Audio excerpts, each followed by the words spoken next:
I'm Richard Gere. Wait. Hi, I'm Ben Meredith. I'm a filmmaker and cinematographer based out of Los Angeles, California, and today we're going to talk about the not so mysterious Kinefinity MAVO LF.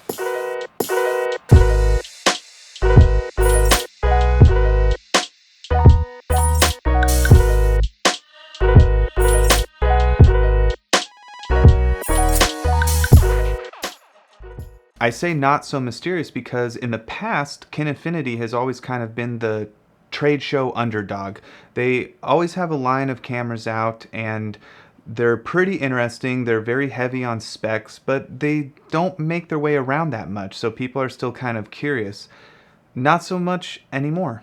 Origin Cine in Burbank has Kinefinity MAVO LFs and I believe other Kinefinity systems to rent, and they were gracious enough to loan me a MAVO LF and MAVO Primes, which we'll talk about a little later, to use on a shoot and kind of feel the camera out. To my knowledge, there has not been a US kind of representative of the brand Kinefinity until now, so I'm kind of doing this review to let people know what I think of the camera, but also that if you want, they're a lot more accessible to rent in the United States now, and you can actually rent one out of Burbank, California, and I imagine they'll probably start popping up in other places as well. So if you've seen my other reviews, the Ava 1, the VariCam LT, the Sony Venice, I don't do them often, but you'll notice that none of them have these incredible holiday decorations.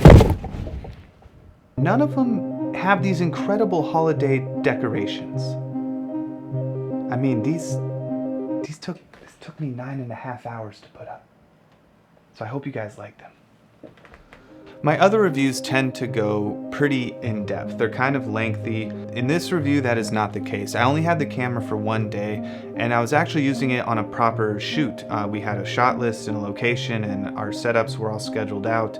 I didn't have the time to kind of sneak away and do some of the normal tests that I would try on a camera like this, but I still got a really good kind of first-hand look at what this camera is capable of, and I just wanted to share my thoughts with you guys. Okay, so let's get into it. Let's start with the build quality. It is a solid camera. They definitely took a page out of Red's book. It's very modular. It's probably smaller. I mean, stripped down, it's a tiny box. It's like the box from Hellraiser, but when you turn it on, you know, demons don't come out and torture you and say that it feels good. But really, it is that small. Something I like a lot is their proprietary add-ons, like the Kineback and the Kinebats, the batteries, are completely flush with the camera. So when you add the Kineback, that gives you SDIs and timecode and other professional ins and outs. And then you add the Kine batteries, you have basically what was a box just turned into kind of a rectangle. It's completely flush. It's easy to balance on your shoulder or handheld or on a tripod. I definitely like the design that they went, so much so that I would recommend their proprietary add-ons just to keep the camera in that same ecosystem. Everything felt really solid to the touch. The batteries powered the camera for a good couple hours. They also only took a couple hours to charge. I appreciated that. They have, I think, what is called the Kine mount. I feel like it's similar to something like an E-mount, where because of the flange distance you can kind of put on any lens you want. Mine came with a PL mount for the MAVO Primes, but I know you can put on, I believe, E-mount glass, EF glass, which means you can sort of put anything you want on there. So build quality, A+, everything worked well, it felt great to the touch, no complaints there. Let's talk about the internals of the camera a little bit. So I won't go spec crazy. If you want, go on their site, you can see all their specs there. But the ballpark, the overview is it is a 6K full frame sensor. They say LF for large format, that's equivalent to a full frame. It's a 36 by 24 millimeter sensor. It also does 4K on a Super 35, which is nice, and kind of, from what I saw, anything in between, 3K and anamorphic, and I believe 5K. It'll do it in ProRes, it'll do it in what I think they call Kine RAW, which is their RAW format, and I think it might even record cinema DMG files as well. So codec wise, it's very beefy, it does a lot all internally, and all to essentially SSD cards. Now you can buy the Kinefinity proprietary ones, but they also list out which SSD cards are compatible, which is really nice. You can put a lot of memory in there and just kind of go straight from the camera to your computer pretty easily. Again, let's talk about full frame real quick. That is a thing. It's popular for a reason. I very much prefer shooting in full frame. There's a lot to be said for the lensing options and ways to compose a frame that you weren't able to do before, but overall I would say the best thing about it is it just gives you more options, and as cinematographers or directors or whoever you are, you want options. More options are better. It is more ways to tell your story, and that's always a good thing. So large format sensor is a big plus. Let's get into the menu system. That's pretty boring, so I'll just go over it really quickly. Menus are not exciting to talk about. I would say that this one starts off weird and ends fine. So unlike some of the old Sony cameras or some other brands, their menus start off weird and they end weird, and they're always weird, and every time you have to go in the menu you're like, this is weird and this is weird and why did they put this here, and it never goes away. With this one, it's weird for like 8 minutes, and then you're like, oh, I get it. This is where these buttons are, and this is where it goes to, and now I can navigate everything fine, and it's all okay. It's almost not worth talking about. Once you get the hang of it, it's fine. There's some terminology differences you got to get used to. Off the top of my head, you know, we would say you format a card. They call it something else. I forgot what. It's like rewrite or eject rewrite or something, but you know, once you get used to the terminology and where everything is, the menu is actually very easy to navigate. You can change settings really quickly. Okay, with that said, let's get to the exciting part. Let's get to the image. Here are some clips.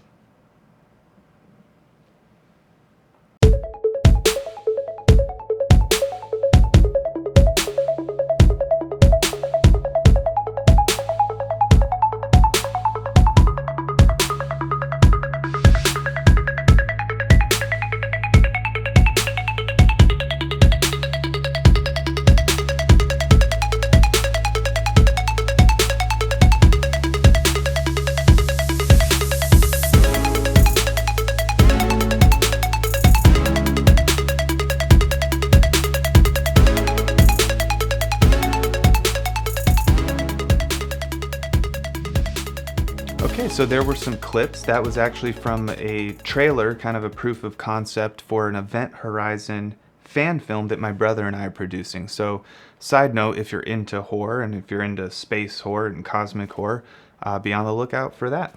Yeah, so you can see it's a pretty serviceable image. I'll just kind of keep this brief. Overall, I thought it was a nice image. I love that it's 6K. I love that it's full frame. I thought it handled colors really well. Everything you saw, I actually graded with the base LUT of the Arri Rec 709 LUT. So it seems like they kind of have a similar curve, and I thought the colors were really great. I thought skin tones looked nice. We were using Dmg Lumiere Lights. I'll get into those a little later. But essentially, long story short, we were throwing a lot of color at the camera. Greens and blues and violets and reds, and it handled all of them pretty well. So I thought that was impressive. Dynamic range, I didn't get to test that as much as I would have liked because we were in very much like a studio setting, but from what I saw, it didn't stretch quite as far as some of the other cinema cameras, like a Red, obviously the Alexa, the VariCam LT, but it came close. It was still in that cinema camera realm, 11, 12 stops or so. Maybe you lost a little in the highs, a little in the lows, but overall, if you light correctly, you will have more than enough dynamic range to get the image you want, create an HDR deliverable, all those kinds of things. So as far as pushing the image, I believe we shot in the 6K ProRes 12-bit codec. You can push the image pretty far. If you see here, we can take it a long way. So that's always nice to know that you have options if you weren't able to light it exactly how you wanted, or if you think of something after the fact you wanted to change. My overall thoughts on the image, I wasn't super happy with it. On the day, on a 5-inch monitor, it looked fine. By the way, Kinefinity has a 5-inch monitor they loaned us with the camera, and actually is a pretty nice monitor, just a side note. But on the day, you know, it was fine. Once I pulled it in my computer and I watched clips over and over again, it just lacked a little magic that I would have liked to see at a camera at this price point.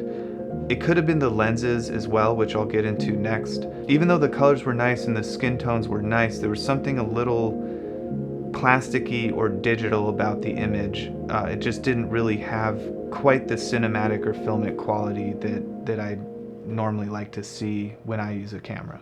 That doesn't mean it's a bad image, it's just a little different. And again, we only had one day with it, and we were on the MAVO primes, and I've never used those lenses before. I'll talk about those really briefly. Really nice build quality, nice piece of glass. Focus throw was really great, the rotation was great. No complaints, and to my knowledge, apparently they're, I think, identical to another brand of lenses out there. I don't know what those are. From what I saw, my guess would be something like a Sigma. I'm not sure, but the lenses were a little clinical. They didn't have a lot of character. That's fine, they're modern glass, so that's kind of what I expected, and it does produce a nice sharp image. And let's briefly discuss the Dmg Lumiere Lights. These things are f***ing awesome. Seriously, they are some of the better lights I've ever used. DMG Lumiere was nice enough to loan us a 2-footer and a 4-footer. I think their 2-footer's called the Mini Max. The 4, I kind of blanked on the names, but definitely check them out. Full RGB control. I think I downloaded the app, signed up, and connected 2 lights in probably under a minute and a half. It is so intuitive, so easy to use. They have built-in effects, which we actually took advantage of a lot, of flame effect and alarms and police sirens. They have all kinds of things. And because they're under the Rosco umbrella, they have all of the Rosco gels in there. So that is definitely a plus. You can just scroll through all of them and choose what you want. Another plus side is they have the kind of color picker option. I'm not sure what they call it, but essentially through the app you can go into a room, turn a light on, take a picture of that light, tap on the color of that light, and the light itself will reproduce that color. So if you're working with a bunch of different fixtures, you can match the Dmg Lumiere lights to whatever color those fixtures are. I think that's really cool. I know some companies are doing that now. I think they implement it really well. Honestly, if the budget is there, these lights will be on my order every single shoot. I can't speak highly enough of them. I love the form factor. I love that it's a panel light and it's so versatile. Can't speak highly enough. Go try them out. Okay, so let's wrap this up with some pros and cons. Pros of the Kinefinity MAVO LF. Pros, definitely that it's a large format 6K sensor. I love that. The size is amazing. I love that it is flush with all the accessories. I love that it's small, it's versatile, and it's a great build quality. The lens mount, that is great. You can almost throw any piece of glass on there you want. I love that it's flexible in that sense. The codecs are great. They give you the kitchen sink of codecs. I love that about Kinefinity. I appreciate that, and I'm glad they put it in this camera. Frame rates, I forgot exactly what they are, but I know it does high frame rate recording. That's always nice to have as well, especially with music videos and stuff like that. The price point is a positive, I would say. I believe the body's around 11 or 12,000, and you can add on accessories. I think for that price, to get something so small with a full frame 6K sensor, something as modular as it is, with all the proper cinema camera ins and outs, you can use it on big sets or you can strip it down. So this camera does have a dual native ISO. It works really well. So this is an excellent low light camera if you need it to be. That is definitely a plus, and I'm glad they put that feature in this camera. I didn't get to test it out as much as I would have liked, but here is a quick example of what that looks like. The cons, honestly I don't have many. One is internal ND filters. It doesn't have any. I really wish it did. So many of these big high-end professional cameras have internal ND, and you don't have to worry about IR pollution or color shifting. It's all built into the camera. I wish that red would do that, and I wish Kinefinity did it on this camera. I personally do not mind at all if you need to make the camera a little bigger or extend the body a little bit to add internal NDs. Do it. Please do it. I will take the extra weight. I will take the extra length. Behold. If you have to extend the camera body a little bit and add some weight, I'm totally fine with that. Just please put internal NDs in your camera. I love internal NDs. I love them. I love them. Love them so much. I love them. Other con would, unfortunately for me, just be the overall image. Again, take it with a grain of salt. Go rent it. Go try it yourself. But one thing I didn't mention before is we had a 1/8 or potentially even a 1/4 Hollywood Blackmagic filter on the camera the entire shoot. So even with that on, it still rendered things a little too plasticky, a little too sharp, a little too digital. Again, unfortunately, I didn't have time to test it out further, but the image just lacked a little bit for me. And having used so many other cameras that kind of have a certain magic and a certain quality to them that I like, this one just sort of fell short. Doesn't mean it's a bad image by any means, but it just didn't speak to me, I guess. Normally I would say, because this is so similar to something like a red, this is a production camera. It should be used on drama and television and narratives, short films, feature films, that kind of thing.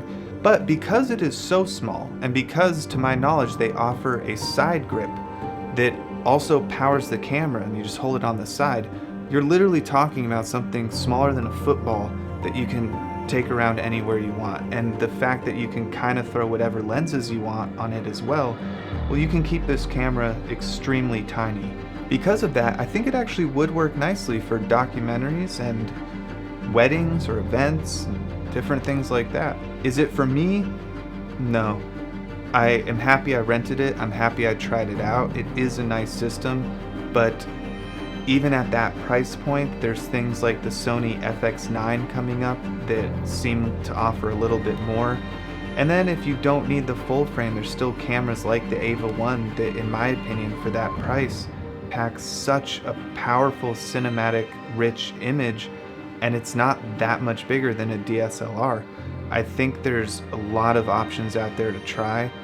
I'm glad that Kinefinity is finally more accessible. I'm glad that I got to try their camera out. I think if you're curious, you should too, and see for yourself. So like I said, this one's a little more short and sweet. If anything, this video is more to say if you are curious about the MAVO LF or the MAVO or other Kinefinity cameras, they are more accessible now, and you should definitely go out and try one for yourself. So if you like this, give me a subscribe. I know I don't put these out often, but I do want to try and do more of them. I really like digging into these different cameras and lights and lenses and sharing with you guys what I think and how they might compare to other brands you're curious about. I should have the Panasonic S1H in my hand soon, and I can give that a go, but if there's something else you'd like to give me a try out, definitely leave it in the comments below. Make sure to follow me on Instagram at BenMeredithDP. You can see more of my work there, and I try to every Friday post something called Friday Frame Breakdown, where I take different scenes from various projects I'm working on and do a full breakdown of the lighting, the lensing, the composition, even the storytelling and kind of why we chose certain frames we did. And if you like those, let me know, because I might bring those in a video format to my YouTube channel and give a little more in-depth look about how I light certain scenes in short films, feature films, music videos, commercials, and all kinds of stuff. So thanks for watching, and